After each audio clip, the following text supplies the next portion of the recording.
Baik, untuk sesi kedua ini langsung saja saya persilakan kepada Pak Harimurti Nuraji yang akan berbagi pengalaman beliau bersama dengan Pusat Riset Veteriner Indonesia terhadap penanganan PMK ini. Pada Pak Harimurti, 20 menit saya silakan. Monggo Pak Harimurti. Baik, terima kasih Mas. Saya mohon izin menyapa dulu ini yang saya hormati, menyapa Sobat Desa semuanya dan guru-guru saya ini. Yang saya hormati Prof. Wasito, di sini ada guru saya, kemudian yang saya hormati ada Prof. Basari, ada Dr. Yuriadi, Bu Sitarina, Putri Untari, kemudian ada kolega-kolega saya, juga ada Prof. Bambang Ponco di sini. Ini luar biasa sekali Sobat Desa. Pada kesempatan kali ini, Bismillahirrahmanirrahim. Assalamualaikum warahmatullahi wabarakatuh. Waalaikumsalam warahmatullahi wabarakatuh. Salam sejahtera buat kita semua, Sobat Desa yang saya hormati semuanya, yang tidak bisa saya sebutkan satu persatu. Ini kesempatan yang luar biasa, saya bisa belajar ini kembali lagi, belajar, berdiskusi, sharing informasi. Tadi sebenarnya sudah disampaikan semuanya jelas sama Prof. Wasito, terkait dengan agentnya, terkait dengan prosesnya, patogenesisnya, kemudian pengendaliannya. Sepertinya saya hanya menambah bagian kecil saja ini, Mas, yang mungkin sebagai bahan diskusi kita pada pagi hari ini. Kemudian yang pertama saya ucapkan kita bersama-sama panjatkan puji syukur kehadirat Allah Subhanahu wa taala. Walaupun kita bertubi-tubi ini kemarin Covid, kemudian ada masuk juga kalau Bapak Ibu semuanya Sobat Desa kenal ada ASF, kemudian setelah itu ada LSD, lumpy skin disease, kemudian yang terakhir tidak berapa lama adalah PMK. Tapi kita masih bisa diberi kesempatan untuk berdiskusi, sharing informasi pada kesempatan pagi kali ini.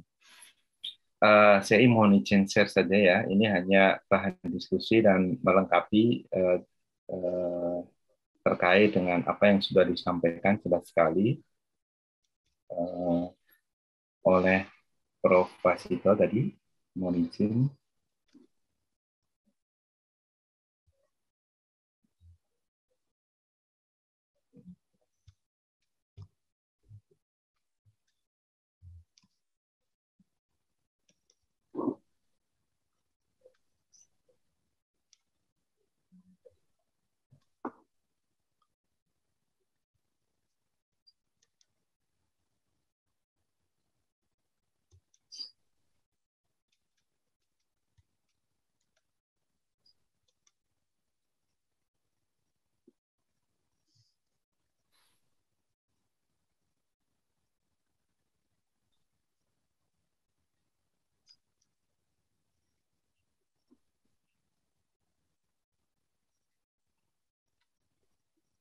Kelihatan ya, Bapak Ibu semuanya ya?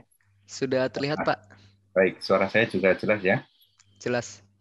Baik, Bapak Ibu Sobat Desa semuanya, untuk bincang desa tanggal hari ini kita mau diskusi terkait dengan penyakit mulut dan kuku.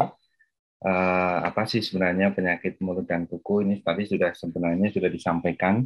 Ini sebenarnya ringkasannya saja dan tadi sudah disampaikan dengan jelas oleh Prof. Wasito. Yang pertama adalah PMK disebabkan oleh virus. Jangan sampai nanti saya masih ditanyai kemarin, Pak, PMK itu disebabkan oleh bakteri ya. Jadi bukan, tetapi PMK ini disebabkan oleh virus. Jadi Bapak Ibu semua, Sobat Desa, jangan sampai salah. Tadi juga sudah jelas, bukan bakteri, tapi ini virus. Dan menular dengan cepat. Jadi virus ini bisa menular dari satu hewan ke hewan lain dengan sangat cepat. Kemudian morbiditas tinggi. Morbiditas ini angka kesakitan. Jadi hewan yang terkena biasanya akan menularkan dengan cepat dan akan menunjukkan gejala klinis khusus untuk hewan pekan. Kemudian yang kedua adalah mortalitas rendah. Meskipun angka kesakitan itu tinggi, tapi mortalitasnya rendah. Dampak ke produktivitas biasanya penurunan produksi susu, berat badan dan kondisi sapi kadang bisa menyebabkan aborsi. Kemudian sebagian besar akan sembuh dalam 2 minggu. Tetapi tadi disampaikan bahwasannya kemungkinan akan muncul carrier atau persistent infections. Nanti akan kita bahas untuk persistent infection. Kemudian ini sebenarnya kalau kita lihat kenapa sih PMK itu menjadi penting. Ini sebenarnya tahun 2017 oleh Ibu Naipos Tata, kemudian Mas Febi, bahwasanya untuk mencegah potensi kerugian ekonomi sebesar 9, tapi ini memang tahun, kalau tidak salah tahun 2017 kajian tersebut, sehingga di tahun ini kemungkinan lebih dari 9,9 triliun rupiah. Kenapa sih walaupun nanti hewannya itu akan mengalami recovery, tetapi dampaknya itu cukup besar sampai kerugian yang diterima itu cukup besar juga. Ini foto kita lihat kasus outbreak PMK di Inggris di 2001. Ini sebenarnya bukan mati karena PMK, bukan mortalitasnya tinggi karena PMK, tetapi ini hewan dikaling. Jadi tadi yang disampaikan Prof. Wasito, kompensasi di insinerasi itu supaya untuk menghilangkan virus dari hewan yang bisa memungkinkan untuk menularkan ke hewan yang lain. Nah ini sampai dikaling sebanyak ini, maka kerugiannya cukup besar. Nah ini juga gambar-gambar yang saya ambil terkait dengan apa yang sudah dilakukan untuk pengendalian PMK di Inggris waktu itu. Yang pertama itu food and mouth disease detectable before it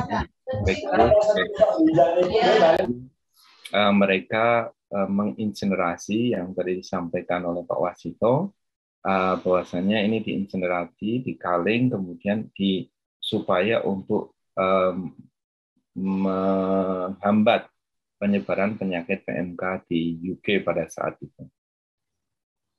Nah, penyebabnya tadi disampaikan, mohon Bapak Ibu semuanya, yang merah saja yang dilihat, yang diingat, karena ini cukup banyak. Yang pertama adalah virus. Bapak Ibu semua jangan sampai salah dengan bakteri, karena ini virus.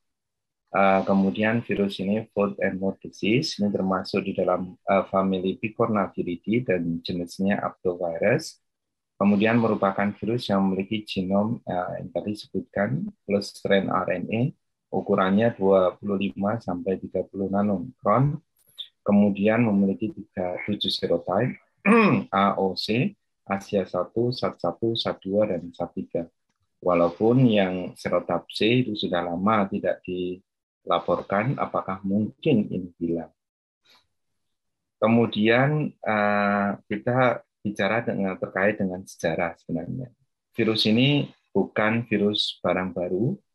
Jadi kalau kita lihat pada laporannya, waktu itu Fracastorius menggambarkan penyakit yang mirip di Italia itu pada tahun 1514. Jadi secara sejarah ini sekitar 508 tahun yang lalu. Ini sudah dilaporkan. Itu waktu itu melaporkan terkait dengan the contagion et contagiosis morbis et spration. Artinya ini ada penyakit yang contagious, menular, dan itu disebabkan oleh contagion. Jadi ini hal yang memang sudah dilaporkan pada saat itu, ketika tahun 1514. Jadi virus ini 508 tahun yang lalu, cukup lama. Kemudian 400 tahun kemudian, Loeffler and Frost menunjukkan filtrable agent dari FMT. Jadi setelah 400 tahun baru muncul, itu baru ketemu bahwa ini disebabkan oleh agen yang dapat terfiltrasi tetapi bisa menularkan. Bagaimana dengan Indonesia, Bapak, Ibu, Sobat Desa semuanya? Ini saya ambil, ini kasus di Jawa, Bapak Ibu semuanya. Ini 1887 Jawa Timur, itu mulai di Kediri, Malang, Bangil, Pasuruan, Probolinggo, Lumajang, Jember, Besuki, Bondowoso, dan Banyuwangi. Sampai Jawa Timur sering ini sebagai epicenter seperti ini.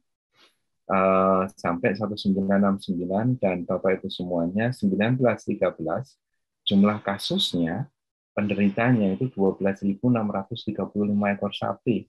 Ini sudah cukup banyak pada saat itu tahun 1913. Kemudian dibebaskan melalui resolusi OAE nomor 11 tahun 90, itu bahwa kita bebas dari PMK. Kemudian setelah 90, sebenarnya 86 itu disampaikan, sudah mulai bebas, baru disetujui melalui resolusi OAE tahun 90, dan ini muncul kembali pada tahun 2022. Artinya kita sempat bebas dan muncul kembali. Nah, Bapak Ibu semua, ini sekedar map saja bagaimana peredaran pada saat itu di Indonesia. Jadi epicenternya 1887 itu ada di Jawa Timur, di sini. Kemudian ini menyebar 1892 ke Sumatera, 1906 itu ke Kalimantan. Kemudian di Madura itu 1906, 1913. Kemudian di NTB itu 1911, Sulawesi itu 1902 dan 1907. Ini mulai dari Jawa dan mulai dari Jawa Timur. Nah, bagaimana tahun 70-an? Ini kasus tahun 70-an, epicenter masih ini kasusnya di 75 di Jawa Timur, menyebar 71, 71, 71, menyebar juga 73, 73, 62, semuanya menyebar pada kasus di tahun 70-an. Kemudian bagaimana tahun 83? 83 kasusnya sama, ini muncul dari Jawa Tengah, kemudian Jawa Timur, kemudian ini daerah penularan kasus yang diarsir mendatar. Jadi yang mendatar ini adalah kasus-kasus yang penularan dari PMK. Dan ini cukup cepat sekali, sama dengan kasus yang ada saat ini. Kemudian bagaimana tahun 2022? Sama dari Jawa Timur, tapi ada dari Aceh, kemudian ini turun ke bawah, dan dari Jawa Timur ke Jawa Barat, kemudian ke arah timur, naik ke atas, kemudian juga sampai ke Bangka. Tadi disampaikan Prof. Pasito, sekitar 10-15 provinsi saat ini dalam less than 1 month, atau at least dari mulai April sampai Mei. Gitu. Diumumkan April kasusnya, sampai Mei pertengahan ini sudah menyebar sekitar, tadi kalau disampaikan Prof. Pasito sudah 15 provinsi. Ini cukup menurut saya sangat cepat sekali. Nah, penularan ini tadi disampaikan oleh Prof. Pasito bahwasanya virus ini adalah parasit intraseluler obligat. Artinya syarat infeksi, terjadinya infeksi itu apabila virus ketemu dengan host yang susceptible. Artinya hostnya, hewannya itu harus peka. Kan tidak semuanya virus itu bisa menginfeksi hewan yang tidak peka. Contohnya apakah PMK ditemukan di ayam? Sampai saat ini belum ada laporan. Apakah memang PMK ditemukan pada bebek, entok, dan lain sebagainya. Nah, hewan peka ini syaratnya harus itu. Karena virus ini baru bisa bereplikasi apabila sel yang ada, tadi disampaikan adalah syaratnya adalah susceptible dan permisif. Artinya dia, sel tersebut, harus punya reseptor dan juga dia harus punya material yang cocok untuk berkembang virus. Tadi disampaikan karena ini virus RNA, perubahan mutasinya adalah cukup cepat dibanding dengan virus DNA. Jadi apabila tadi pengembangan vaksin, itu salah satu kendalanya adalah nanti perubahan kecocokan tadi sampai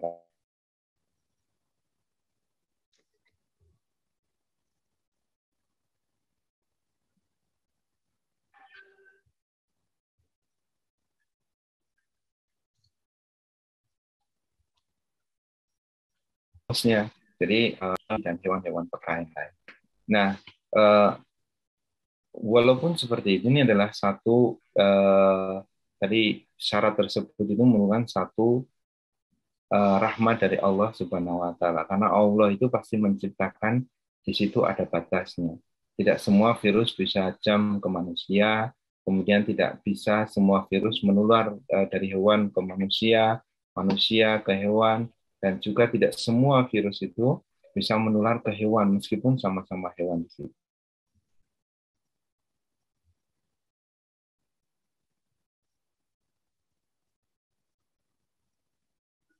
karena untuk PMK. Kemudian inaktif dengan ini banyak, salah satunya klorin dioksida, asam asetat, natrium hipoklorit, dan lain sebagainya. Apabila ada bahan organik, itu memang susah tahan terhadap iodofor, senyawa amonium kuartanet, dan fenol. Tadi sampaikan Prof. Asito sebelumnya, bahwasanya jangan sembarangan menggunakan disinfektan, karena memang virus ini memang harus disesuaikan dengan kecocokan disinfektan yang digunakan. Kemudian sifat virusnya ini bertahan di kelenjar getah bening, kemudian bertahan di sumsum tulang beku atau kelenjar getah bening yang lain, kemudian bertahan di pengeringan, tapi dapat bertahan selama berhari hingga berminggu.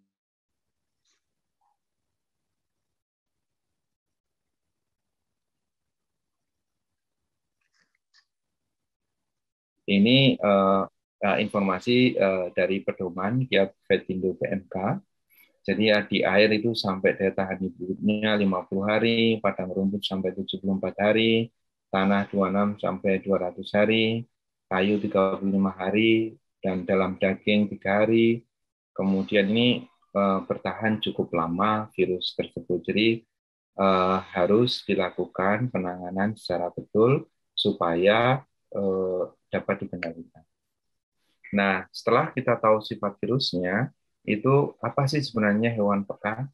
Hewan adalah hewan berkuku belah, cloven-hoof animals, yang rentan terhadap infeksi PMK. Ini bisa sapi, kerbau, domba, kambing, babi, rusa, dan lain-lain. Kemudian lebih dari 70 spesies mamalia ini liar rentan terhadap infeksi virus PMK. Jadi tadi disampaikan bisa kebun binatang, taman nasional, bahkan di hutan pun itu kemungkinan untuk penularan PMK cukup tinggi. Tetapi ada hewan-hewan yang lain yang dilaporkan. Sebelah kanan ini beruang yang terkena PMK. Dia tidak berkuku belah, tetapi dia bisa tertular oleh virus PMK. Kanguru dilaporkan di 2003, gajah itu 2005, tapir 2013, beruang 2014, armadillo, rodensia ini percobaan laboratorium. Jadi sobat desa semuanya ini contoh mirip dengan kasus yang ini malah lebih parah sepertinya kasus kejadian yang pada beruang di tahun 2014. Ini dilaporkan food and mouth disease in Asiatic black bears. Jadi tidak hanya pada sapi, domba, kambing saja, tapi beruang juga bisa terinfeksi.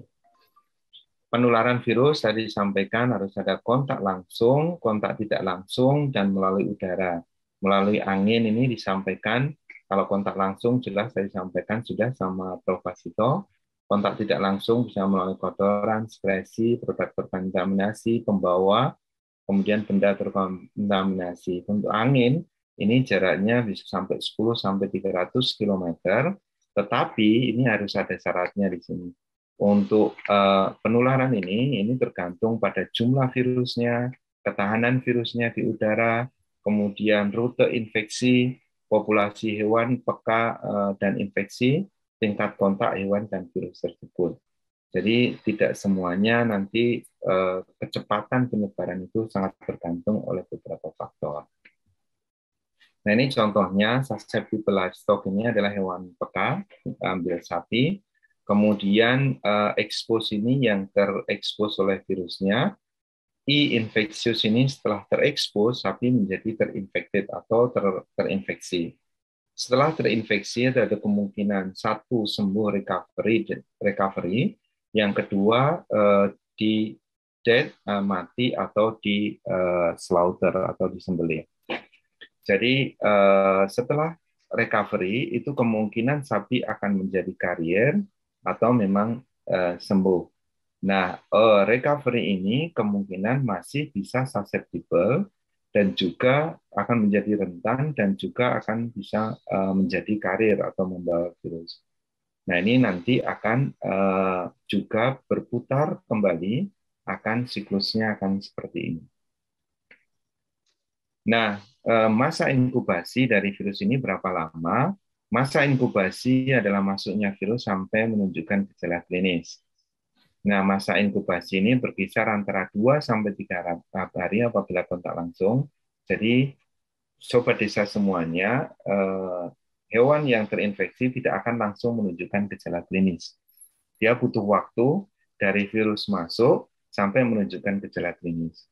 Kalau kontak langsung itu butuh sekitar 2-3 hari. Tetapi kalau udara itu biasanya membutuhkan sekitar 10-14 hari. OAE atau Organisasi Kesehatan Hewan Dunia itu menyebutkan bahwa masa inkubasi antara 2-14 hari. Seringnya ditemukan antara 2-5 hari. Tetapi di masa tersebut, itu virus sudah mulai diekskresikan atau dikeluarkan. Nah, masa inkubasi lama tidaknya ini tergantung oleh beberapa faktor. Salah satunya jumlah virus, strain virus, spesies, kekebalan, kondisi hewan, dan rute infeksi. Ini mempengaruhi seberapa cepat masa inkubasi itu muncul.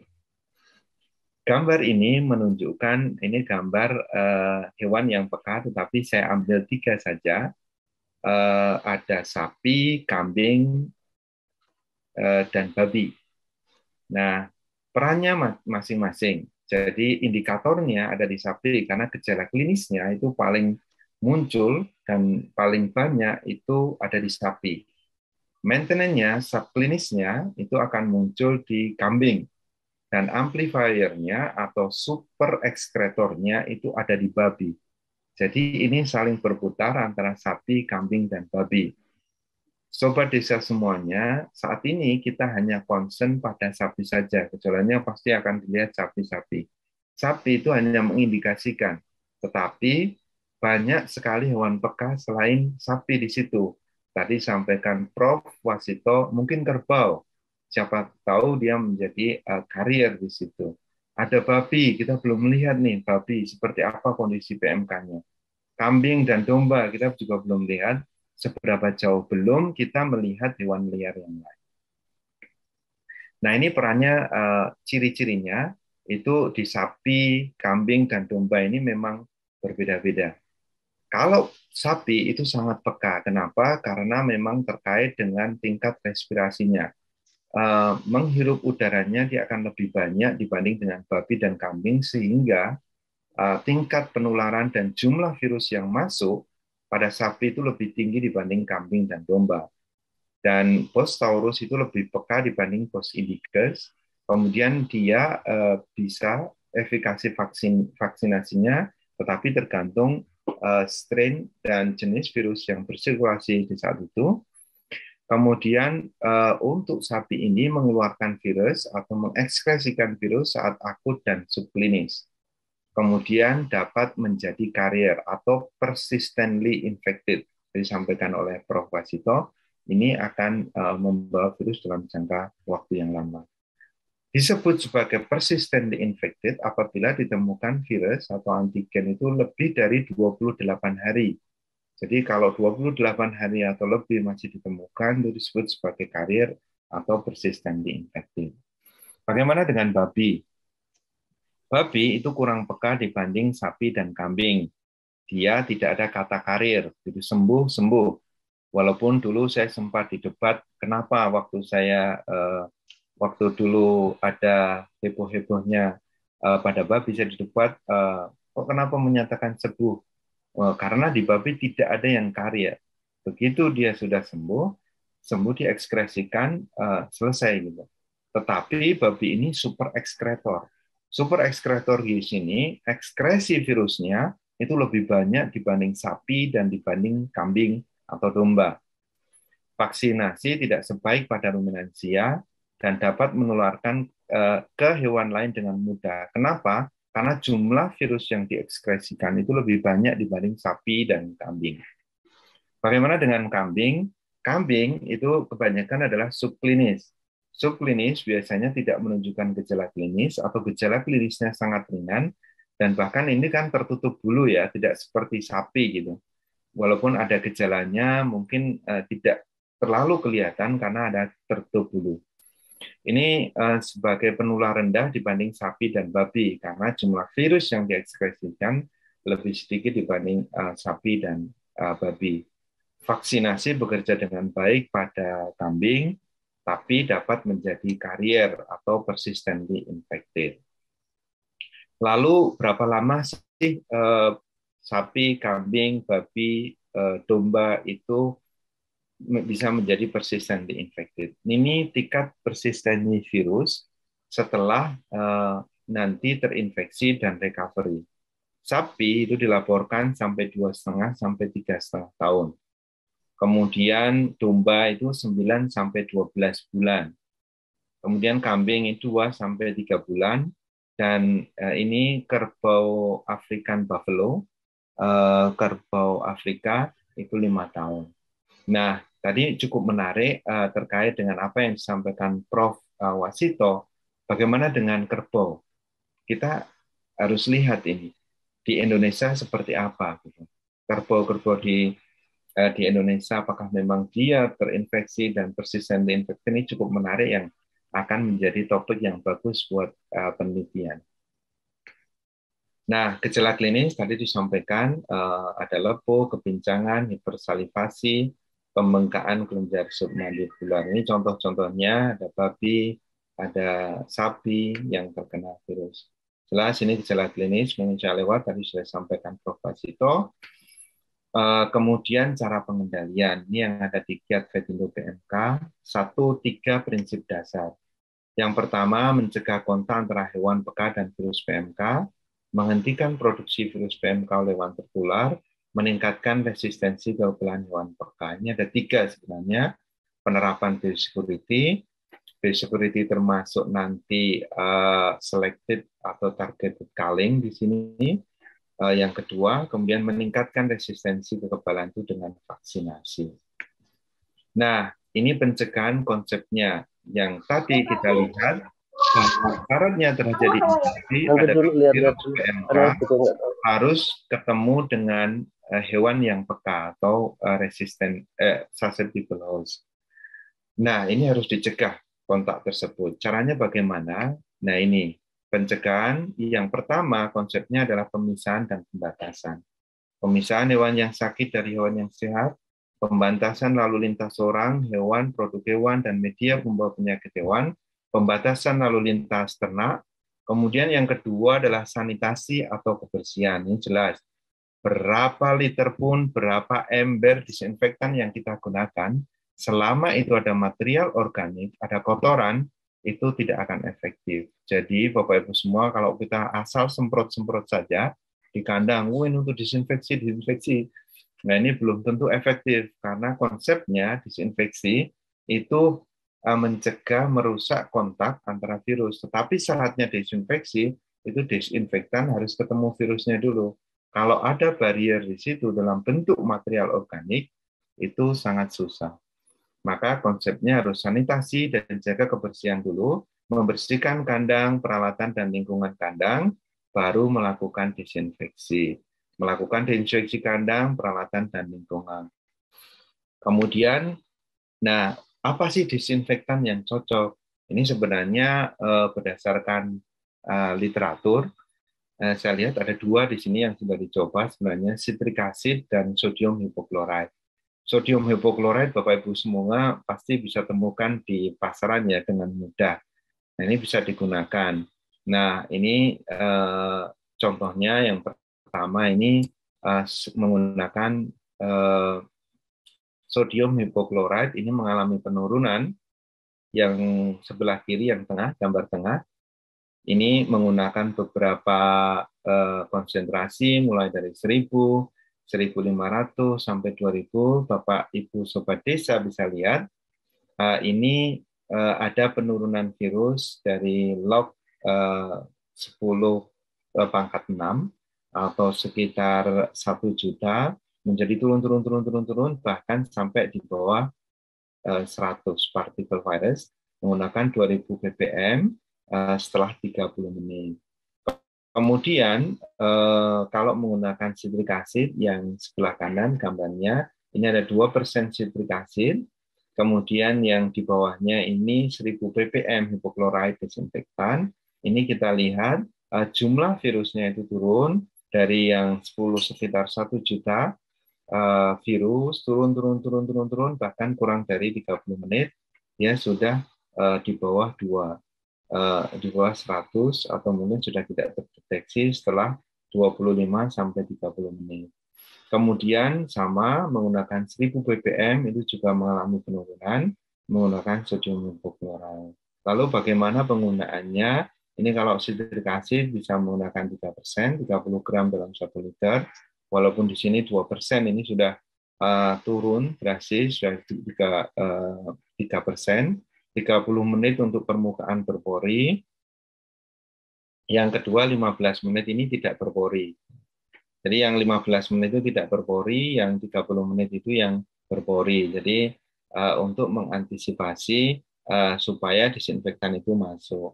Untuk sodium hipoklorait, sobat desa semuanya bisa cari pemutih macam-macam, ada Proclean, Biclean, saya bukan promosi, tetapi itu bisa digunakan yang secara mudah dan cepat sebagai disinfektan. Ini yang bisa digunakan sobat desa semua untuk menginaktivasi virus yang ada. Kemudian ini perlu kajian, ini penelitian terkait dengan PMK ini harus dilakukan, mulai kajian epidemiologinya, pengembangan deteksi cepatnya, pengembangan vaksinnya, deteksi, isolasi, dan karakterisasi virus PMK-nya, pengembangan perangkat diagnostik, dan pengembangan terapi untuk PMK. Tadi disampaikan tidak ada obatnya, tetapi paling tidak untuk suportif di situ dan juga untuk mencegah secondary infection dan untuk membunuh menggunakan antiseptik untuk mencegah terjadinya secondary infections. Nah ini saya quote, ini dari paparan Pak Agus Wiono kemarin, bahwasanya control of FMD is everyone's responsibility, not just government or farmers, also traders, transporters, and slaughters, plant operators, feed suppliers, private and public vets, and vaccinators. Government cannot do this alone. Bapak, Ibu, Sobat Desa semuanya, untuk pengendalian PMK tidak bisa sendiri-sendiri. We must bring along all the people that involved in. Jadi kita harus bawa semuanya, masyarakat Indonesia yang untuk bersama-sama, bekerja bersama-sama untuk pengendalian PMK di Indonesia. Tidak hanya bisa satu orang, dua orang, satu institusi, dua institusi, tetapi semuanya ada akademisi, ada masyarakat, peternak, petani, pemerintah, kemudian private company, perusahaan swasta untuk bersama-sama bekerja sama dalam pencegahan pengendalian penyakit PMK. At least we can minimize the cases, jumlah penyebaran penyakit PMK di Indonesia, dan juga paling tidak untuk mengembalikan status kita sebagai free FMD countries di dunia. Baik, mungkin itu yang bisa saya sampaikan, Sobat Desa semuanya. Kurang lebihnya mohon maaf. Wabillahi taufiq wal hidayah. Wassalamualaikum warahmatullahi wabarakatuh.